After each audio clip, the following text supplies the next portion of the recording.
Every year, the United States borrows trillions of dollars. Not because it is poor, not because it is failing, and not because it has run out of money. In fact, the country that borrows the most money in the world also controls the most powerful currency in human history.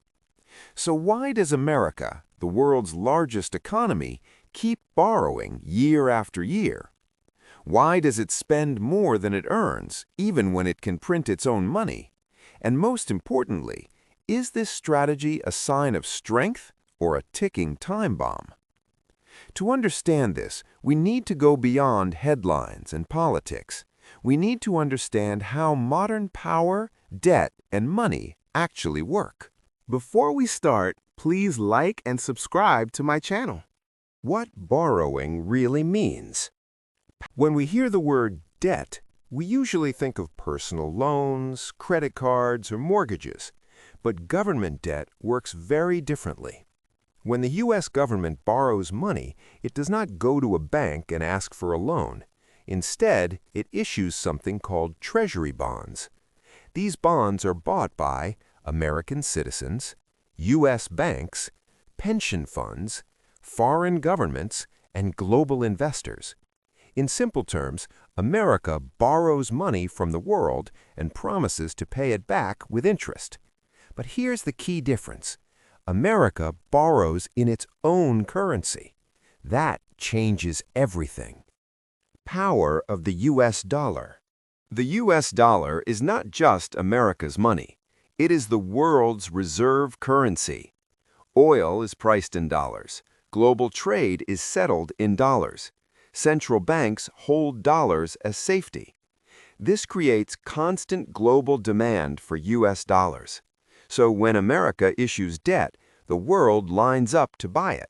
Why? Because U.S. debt is considered one of the safest assets on Earth. In times of crisis, money doesn't run away from America, it runs toward America. This allows the U.S. to borrow cheaply, easily, and continuously. Why not just raise taxes? If borrowing creates debt, why not simply raise taxes? Because taxes are politically painful and economically risky. High taxes can slow economic growth, reduce spending, create public backlash. Instead, borrowing allows the government to fund wars, support social programs, rescue banks, stimulate the economy during recessions without immediate pain. Debt pushes the cost into the future, quietly. Debt as a tool. For America, debt is not just survival, it's strategy. Borrowed money is used to build infrastructure, fund innovation, support military dominance, stabilize financial markets. As long as the economy grows faster than the debt, the system holds. Think of it like a business. If a company borrows to expand and earns more in return, the debt becomes productive. America believes it can always grow its way forward. Who does America borrow from? Contrary to popular belief, America does not owe China everything. Most U.S. debt is owned by American institutions, the U.S. Federal Reserve, domestic investors. Foreign countries like China and Japan hold large amounts, but they are also dependent on America's stability. If the U.S. collapses, their investments collapse with it. This creates mutual dependence, not one-sided control. Federal Reserve role. The U.S. Federal Reserve plays a critical role. It can buy government debt, inject liquidity, lower interest rates, stabilize markets. This ability gives America flexibility that most countries don't have, but it also creates risk. Too much money creation can lead to inflation, asset bubbles, and currency erosion. Power always comes with consequences. Is it sustainable? This is the question that divides economists.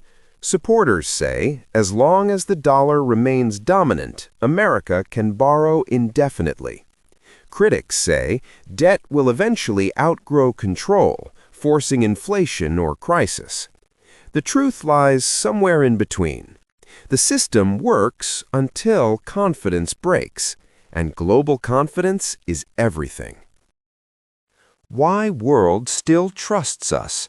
Despite debt, the world still trusts the U.S. because of strong institutions, military power, rule of law, economic scale. There is currently no alternative that offers the same stability. Even countries that criticize America still rely on its financial system. That is real power. Hidden cost. Borrowing avoids pain today, but increases pressure tomorrow. Future generations inherit interest payments, inflation risk, reduced flexibility. Debt is silent. It doesn't protest. It doesn't vote. But it never forgets. America borrows every year, not because it is weak, but because the global system allows it to. Debt has become a tool of dominance, influence, and control. But no system lasts forever. The real question isn't, why does America borrow money every year? The real question is, how long can the world afford to keep believing in the system that makes it possible?